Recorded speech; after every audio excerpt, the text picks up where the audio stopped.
Quand j'étais plus jeune, je suis partie en voyage à l'étranger avec ma mère et mon beau-père pour rendre visite à sa famille. Presque dès notre arrivée, ils ont commencé à se disputer. On m'a envoyé dehors, et quand je suis revenue, ma mère agissait bizarrement.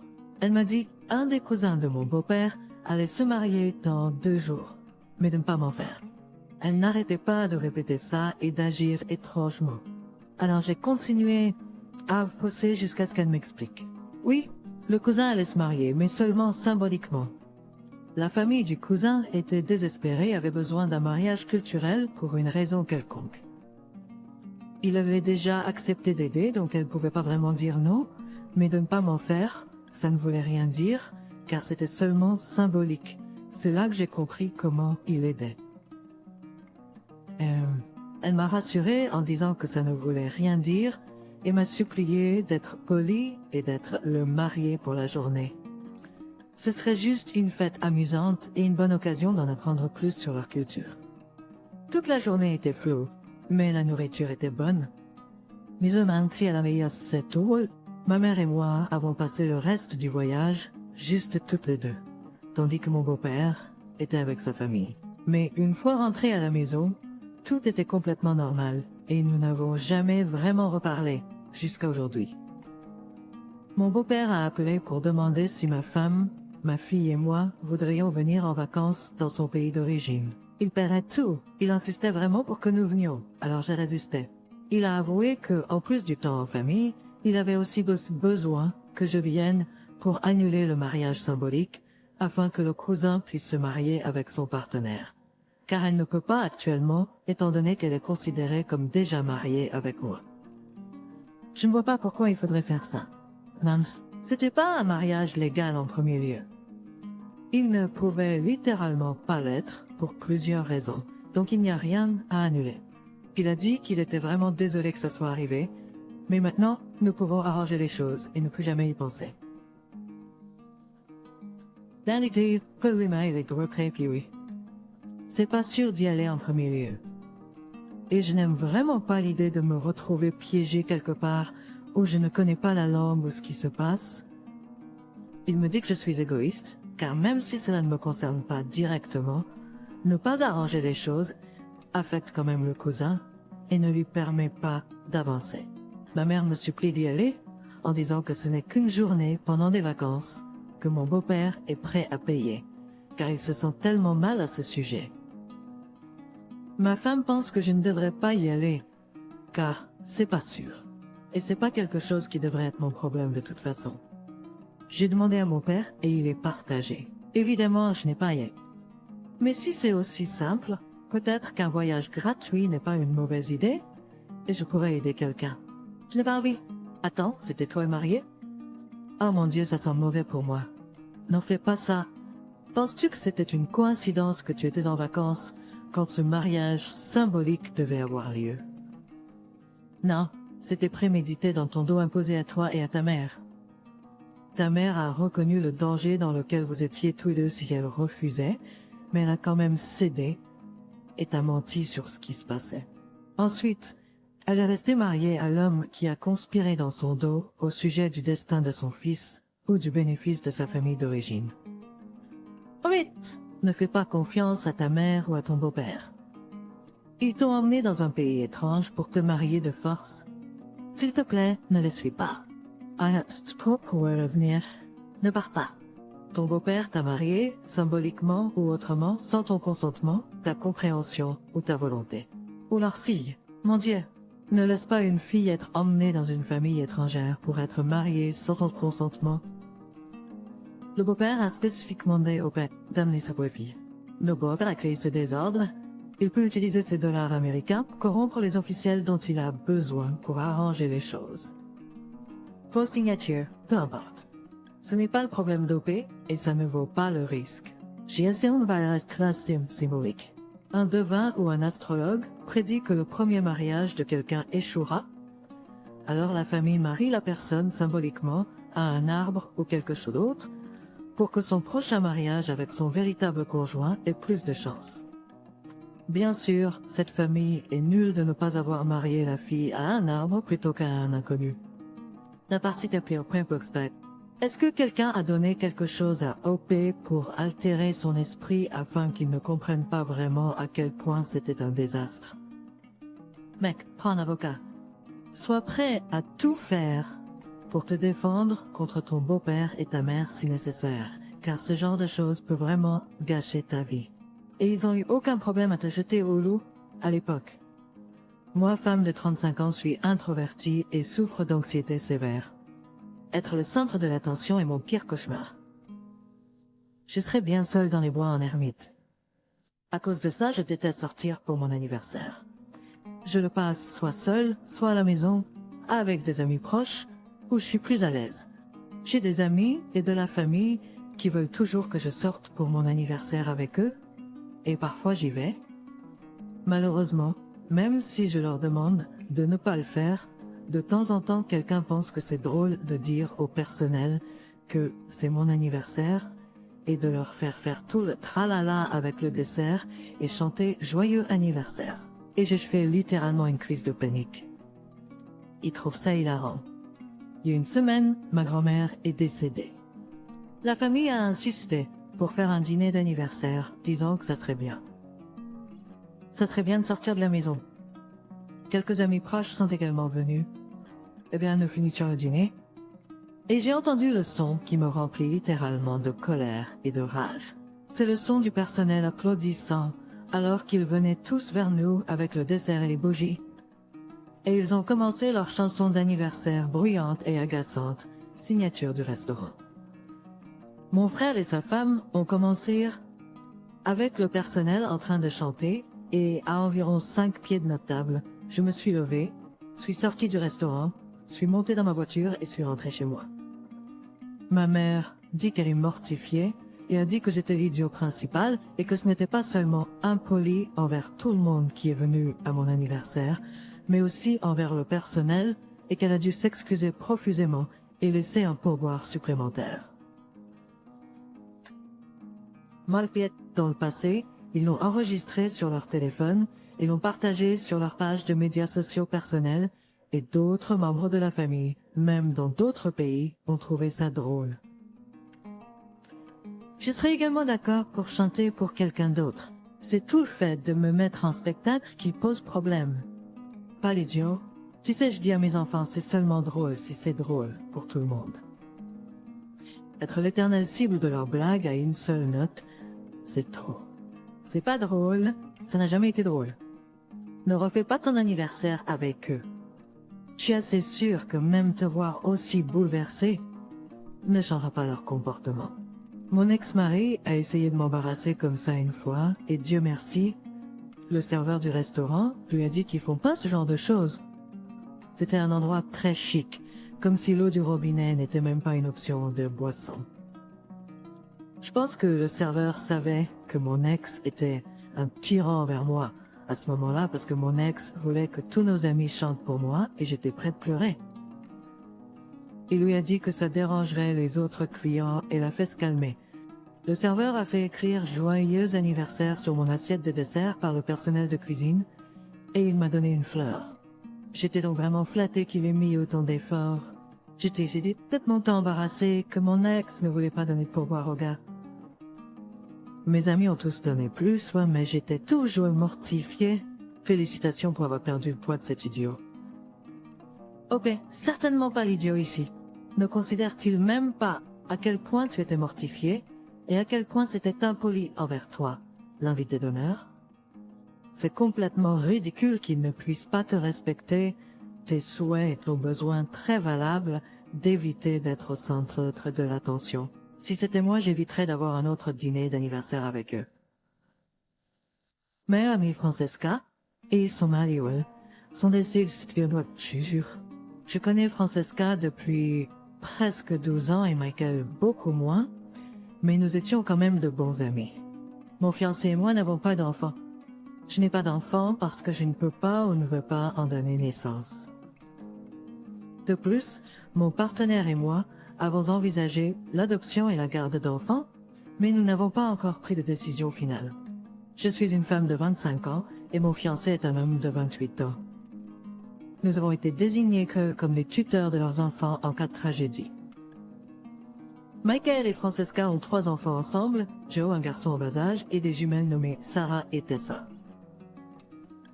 Cependant, les parents de Michael ont récemment exprimé leur intérêt pour adopter Joe et le faire vivre avec eux. J'ai mis un terme à ces commentaires, mais ils continuent de répandre l'idée que c'est leur droit d'adopter leurs petits-enfants, même s'ils ne semblent vouloir que Joe. Cela est préoccupant, car ils ne prennent en compte que leur propre désir, et pas le bien-être des 3 enfants. Non seulement je ne veux pas abandonner un des enfants, mais les grands-parents de Joe sont âgés et vivent avec une sécurité sociale. Avoir un enfant chez eux mettrait leur budget à rude épreuve, surtout que les 3 enfants devraient partager une chambre. Pendant ce temps, mon fiancé et moi avons un revenu combiné d'environ 300 000 $ par an, car nous travaillons tous les deux en tant que développeurs de logiciels. Notre maison actuelle a suffisamment de chambres pour que chaque enfant ait la sienne, bien que je sache que certains experts déconseillent cela. Nous permettons également aux enfants de dormir dans notre chambre s'ils ont fait un cauchemar ou s'ils se sentent tristes. Les jumelles aiment aussi dormir dans la chambre de l'autre, donc nous avons 2 lits dans chacune de leurs chambres. Financièrement, nous ne sommes pas en difficulté. Depuis que j'ai fermement dit aux parents de Michael qu'ils ne peuvent pas adopter leurs petits-enfants, je suis bombardée de messages. Bien qu'il puisse y avoir des préoccupations légitimes, cela semble aussi être de la passivité-agressivité et une tentative de se décharger de toute responsabilité. Ils sont même allés jusqu'à m'accuser de leur voler leur petit enfant et prétendent que c'est leur droit d'avoir leurs petits-enfants. Je ne suis pas idiote de ne pas céder à leurs demandes.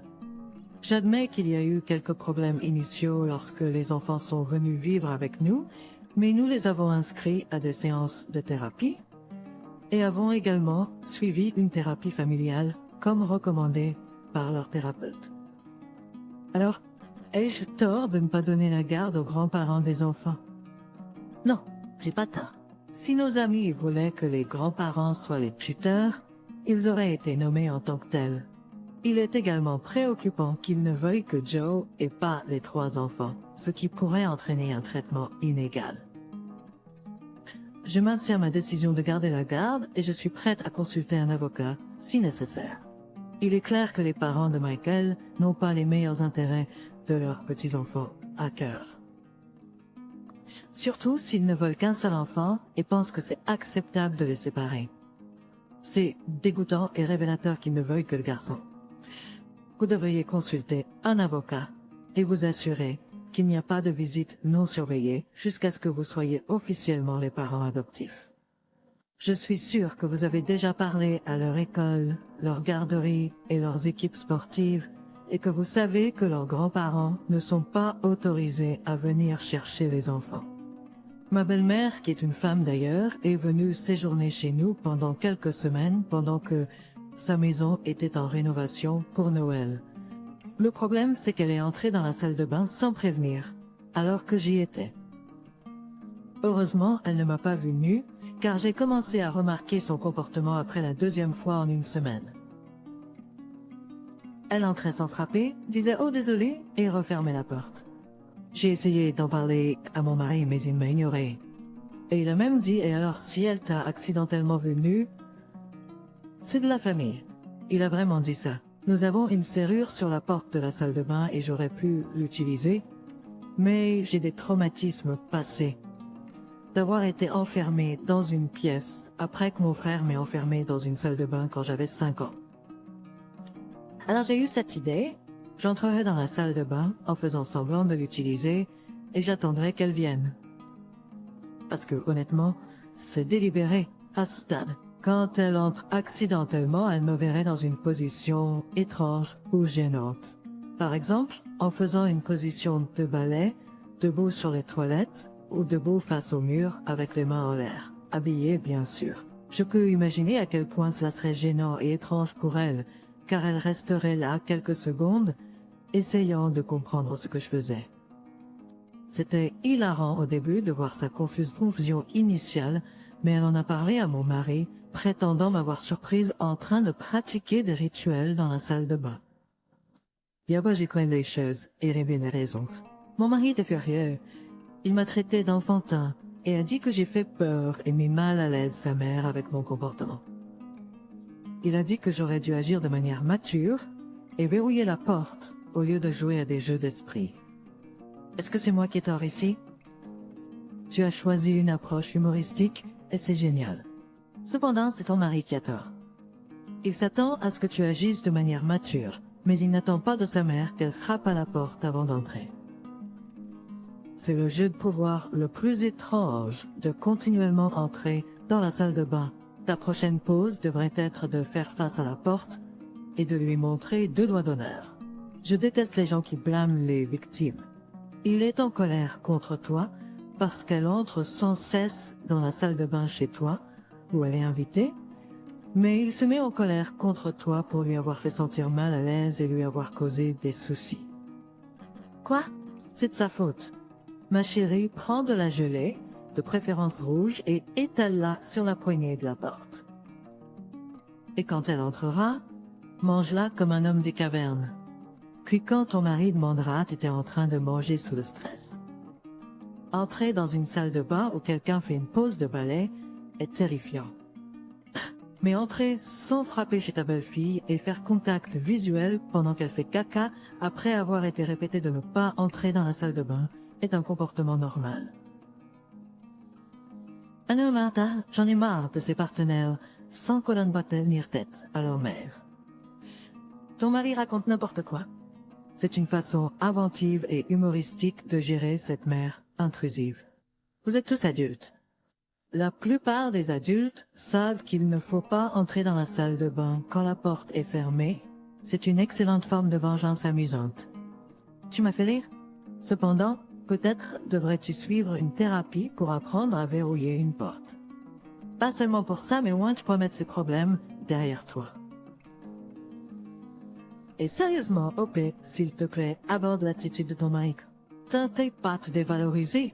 On dirait que vous avez besoin d'une thérapie de couple aussi. Mon frère Georges, qui est presque adulte, a récemment postulé à 5 universités. Nous sommes du Royaume-Uni et il a été accepté dans toutes sauf une qui n'a pas encore pris du vote. C'est pour un cours de haut niveau et je suis incroyablement fier de lui. Malheureusement, toutes ces universités sont assez éloignées. Et bien qu'il n'ait pas à s'inquiéter des frais de scolarité, il ne sera éligible qu'au montant minimum, car nos parents gagnent au-dessus du plafond. Mes parents ont refusé de m'aider pour mes études, car ils sont extrêmement traditionnels et ne croient pas que les femmes devraient aller à l'université. Ils m'ont donc clairement fait comprendre que je serais seule. J'ai travaillé pendant mon premier cycle, mon master et maintenant mon doctorat. Je ne savais pas quand George est né s'il paierait, mais ils ont commencé à économiser quand il est entré au lycée.